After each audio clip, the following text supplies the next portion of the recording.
කවුද? யார் දේශපාලකයා. யார் இதனை தடுக்கின்றது? ආපවෝන ජාතිවාදය. அவர்களுக்கு மீண்டும் இனவாதம் தேவை. අපි ආණ්ඩුවක් ලෙස කිසි විටක நாங்கள் அரசாங்கம் என்ற வகையில் කිසිදු ஒருபோதும் පළාතක ජනතාවගේ எந்த ஒரு பிரதேசத்து மக்களுடைய අයිතිවාසිකම් මුදුර ගන්න, உரிமைகளை பறிக்கிறதுக்காக උරුමයන් මුදුර ගන්න பறிக்கிற உரிமைகளை பறித்தெடுக்கிறதுக்காக කිසිසේත්ම කටයුතු කරන්නේ නැහැ. ஒருபோதும் செயல்பட மாட்டோம். මේ රටේ කොතනක පුරාවස්තුවක් හම්බුණා, இந்த நாட்டில் எந்த இடத்தில் உள்ள தொல்பொருளியல் காணக்கூடியதாக මේ රටේ இருந்தாலும், කොතනක ඓතිහාසික නටබුන් හම්බුණත් இந்த நாட்டில் எந்த இடத்தில் கடந்த காலத்து சார்ந்த எச்சங்களை காணக்கூடியதாக இருந்தாலும், අපි ඒවා සිංහලද දෙමළද මුස්ලිම්ද කියලාද බලන්න ඕන. நாங்கள் அது சிங்களமா தமிழ்மா முஸ்லிமா என்றா பார்க்க வேண்டுமா? ඒක වැරදි. அது தவறானது. ඒ පුරාවස්තු දිහා අපි බලන්න ඕන. அந்த தொல்பொருள்களை நாங்க பார்க்க ඒ வேண்டியது ඓතිහාසික නටබුන් දැස බලන්න ඕන. அது வரலாற்று ரீதியான ஒரு எச்சங்களாக தான், ඒක අපේ රටේම උරුමයක්. அது எமது நாட்டின் மரபுரிமையாக தான் අපි நாங்கள் අද பார்க்க මොකද வேண்டும். වෙමින් තිබෙන්නේ? ஆனால் இந்த என்ன நடந்து கொண்டுள்ளது? පුරාවස්තුවක් මත වුණාම, ஒரு இடத்திலிருந்து ஒரு தொல்பொருளை காணக்கூடியதாக இருந்தால், ඓතිහාසික නටබුන් මත වුණාම வரலாற்று ரீதியான இடங்களில் இருந்து வரலாற்றியான பொருட்கள் காணக்கூடியதாக இருந்தால், ඒක සිංහලද කියලා හොයනවා. அது சிங்களமாக இருக்குமா என்று ඒක சொல்றது, දෙමළද කියලා அது හොයනවා. தமிழாக இருக்கிறதா என்று ඒක பார்க்கிறார், හින්දුද කියලා හොයනවා. அது ஹிந்துவா இருக்கிறதா என்று ඒක பார்க்கிறார், බෞද්ධකමද කියලා அது හොයනවා. பௌத்தது என்று பார்க்கிறார். දැන් අපි හොයන්නේ මොකද්ද? நாங்கள் என்ன එදා தேடுகின்றோம்? අපේ රටේ කොහොමද තිබුණේ? ஆனால் நாங்கள் என்ன தேட வேண்டும்? ඒ උරුමයන්ගෙන් පෙන්වන්නේ මොකද්ද? எங்கட நாடு அந்த காலத்தில் என்ன ඒ மாதிரி අපි ආරක්ෂා කරගන්න ඕන.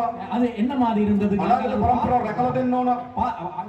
அடுத்த வரும் தலைமுறைக்கு அதனை பாதுகாக்க வேண்டும் என்று நாங்கள் பார்க்கிறது. ජාතිවාදියා බලන්න එහෙම නෙවෙයි. ஆனால் இனவாதி அப்படி பார்க்கிறது இல்லை. ඒක හින්දුද?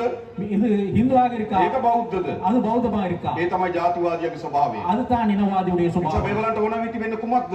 எனவே அவர்களுக்கு என்ன தேவையாக உள்ளது? ජාතිවාදී කණ්ඩායම් වලට இனவாத குழுக்களுக்கு என்ன தேவையாக உள்ளது? ඒගොල්ලෝ පරාජයටපත් වුණා. அவர்கள் தோல்வி அடைந்தார்கள். ජනතාව ප්‍රතික්ෂේප කරා. மக்களால் அவர்கள் நிராகரிக்கப்பட்டார்கள். යන්නේ මොකද්ද වෙමින් තිබෙන්නේ? இனி என்ன நடந்து கொண்டுள்ளது? එම ජාතිවාදය මත அந்த இனவாதத்தை එම ජාතිවාදය කේන්ද්‍ර කරගෙන அந்த இனவாதத்தை மையமாக යලි கொண்டு අපේ රටේ ගැටුම් හදන්න උත්සාහ කරනවා. மீண்டும் இந்த நாட்டில் முரண்பாடுகளை தோற்பிக்க මම முயற்சிக்கிறார்கள். ඔබට එකක් කියන්නම්. நான் உங்களுக்கு இது ஒரு விடயத்தை මොන கூறுகிறேன். වේශයෙන් எந்த ஒரு வேடத்தில் මොන வந்தாலும், ආකාරයෙන් எந்த விதத்தில் வந்தாலும், යලි ජාතිවාදය නැගිටින්න උත්සාහ කරොත් இனி இந்த நாட்டில் இனவாதத்தை தலை தூக்க ඒ முயற்சித்தால் පරාජයටපත් කරන්න அதனை தோற்கடிக்கிறதுக்கு ජාතික ජනබලවේගයේ ආණ්ඩුව தேசிய மக்கள் சக்தியுடைய அரசாங்கம் ගත හැකි හැම පියවරක්ම ගන්න බව මම උන්වහන්සේට කියනවා. கூடிய ஆகக்கூடிய எல்லா நடவடிக்கைகளும் நாங்கள் இனவாதத்தை விட மாட்டோம். අපේ ජාතික සමගිය අවශ්‍යයි. எங்களுக்கு தேவையான இன ஒற்றுமை. මම දන්නා මේ යාපනයේ ජනතාව எனக்கு தெரியும் இந்த யாழ்ப்பாண மக்கள் පාරම්පරික දේශපාලන නායකයෝ හිටියා. அப்ப பரம்பரையாக அரசியல் செய்த தலைவர்கள் இருந்தார். පාරම්පරික පක්ෂ තිබුණා. பரம்பரையாக நான் வந்த அரசியல் கட்சிகள் இருந்தது. 1949 හදපු ෆෙඩරල් පක්ෂය තිබුණා. 1949ஆம் ஆண்டுல உருவாக்கப்பட்ட பெடரல் கட்சி இருந்தது. දෙමළ විශාල නායකයන් නියෝජනය කරමු TLF තිබුණා. தமிழ் அரசியல் கட்சி பெரிய அரசியல் தலைவர்களை விரைவுபடுத்தி දෙමළ කොංග්‍රසය තිබුණා. தமிழ் காங்கிரஸ் இருந்தது. මේ විශාල පක්ෂ තියද්දි இந்த பெரும் கட்சிகள் இருந்தும் போது, මහා නායකයෝ ඉද්දි பெரும் தலைவர்கள் இருக்கும் போது கூட තමුන්නාසල අපිව තෝරාගත්තා. நீங்கள் எங்களை தெரிவு செய்து கொண்டிருக்கிறீர்கள். අපේ කුමරන්ව තෝරාගත්තා. எங்களுடைய இளங்குமரன் தோழரை தெரிவு අපේ செய்து, රජීව තෝරාගත්තා. எங்களுடைய ரஜீவன் தோழரை தெரிவு கொண்டிருக்கிறீர்கள். අපේ දොස්තර සහෝදරයා තෝරාගත්තා. எங்களுடைய மருத்துவர் பவன்ராஜ் தோழரை தெரிவு කලු செய்து, තේරීමක්. அது ஒரு நல்ல தெரிவு. හැමදාම තේරුවේ කවුද?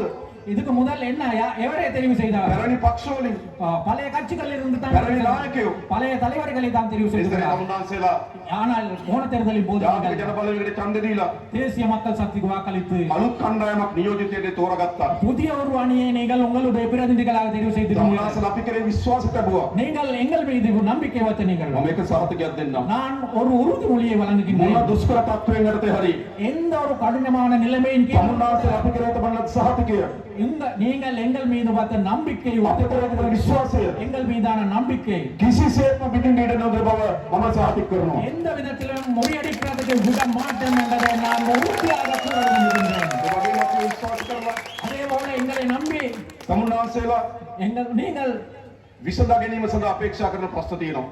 உங்கள் தீர்வான முயற்சிக்கின்ற பிரச்சனைகள் உள்ளது. ඒවා අපි විසඳනවා. நாங்கள் அந்த பிரச்சனைகள் මොන මොන தீர்க்கின்றோம். විදිය ලේබල් ගන්න හැදුවත් எந்த வகையான முத்திரை குத்துறதுக்கு முயற்சித்தாலும், මොන මොන ආකාරයෙන් අපිට විරුද්ධතාවය දක්වන්න උත්සාහ කරා ජාතිවාදී කණ්ඩායම් இனவாத குழுக்கள் எந்தெந்த வகையில் எங்கள் மீது எதிர்ப்புகளை காட்ட முயற்சித்தாலும் நாங்கள் அச்சமின்றி තමුන්නාසලගේ අයිතිවාසිකම් உங்களுடைய உரிமைகளை ජාතික සමගිය සඳහා ගත යුතු ක්‍රියාමාර්ග தேசிய ஒற்றுமைக்காக எடுக்கக்கூடிய நடவடிக்கைகள் සියල්ල ගන්න බවට මම සහතික කරනවා. எல்லாம் எடுப்பேன் என்பதை நான் உறுதியாக கூறுகின்றேன். මම එකින් එක කියන්නම්. நான் ஒன்றொன்றாக கூற விரும்புகின்றேன்.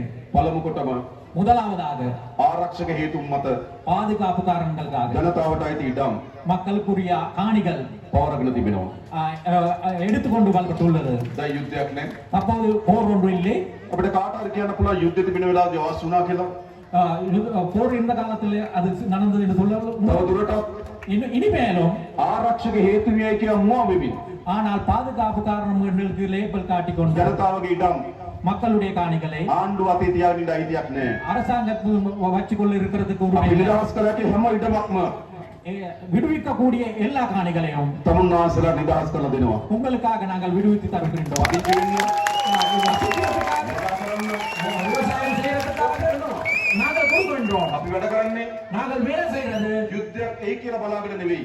இன்னும் ஒரு போர் வரும் என்ற எதிர்பார்ப்பில் நாங்கள் வேலை செய்யறது අනිත් இல்லை. අයද වැඩ කරේ ஆனால் ஏனைய தலைவர்கள் வேலை செய்தது මේ අල්ලගත් ඉඩම් තියෙන්න ඕන. இந்த பிடிக்கப்பட்ட காணிகள் இருக்க வேணும். ආ යුද්ධයක් එයි. மீண்டும் ஒரு மறுபடியும் ஒரு මේ போர் வரும் අල්ලගත් என்று. එකල හමුදා කඳවුරු තියෙන්න ඕන.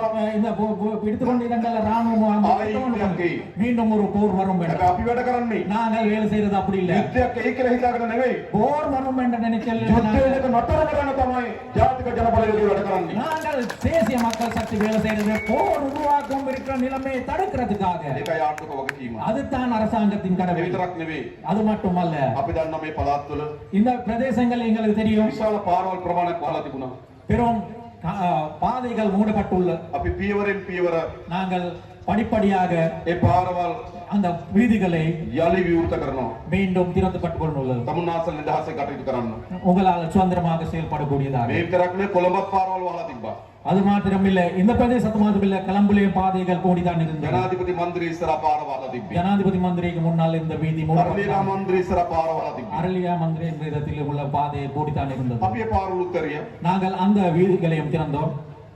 ජනාධිපති අගමැති මන්ත්‍රී ඉස්සරහා පාරවල් අරින්න පුළුවන් නම් ஜனாதிபதி மந்திரிக்கு முன்னால், அரளியா மந்திரிக்கு முன்னால் உள்ள வீதிகளை திறக்கக்கூடியதாக இருந்தால் යාපනයේ පාරවල් වහගෙන ඉන්න අයිතියක් නැහැ. யாழ்ப்பாணத்தில் இருக்கிற பாதைகளை மூடிக்கொண்டிருக்கிறார்கள் ஒரு வழியில.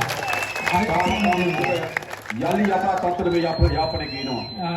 மீண்டும் இயல்பான நிலைக்கு நாங்கள் யாழ்ப்பாணத்தை கொண்டு வருகிறோம். යුද්ධ ඉතිහාසය, போர் வரலாற்றுக்குள் අමීර ඉතිහාසය, அந்த கசப்பான අපි வரலாற்று, අමතක කළ යුතු ඉතිහාසය. அந்த நாங்கள் மறக்க வேண்டிய අපි නැවත නැවත එක පාරන්න மீண்டும் மீண்டும் அதை නැවත නැවත நாங்கள் ඒ තත්ත්වයට වෙන්න ඉඩ දෙන්නේ නැහැ. மீண்டும் அந்த நிலையை ඒක අපි உருவாக்க කළ යුතුයි. அது நாங்கள் செய்ய வேணும். මම දන්නවා අතුරුදහන් වූ දරුවන් පිළිබඳ ප්‍රශ්නයක් තිබෙන බව.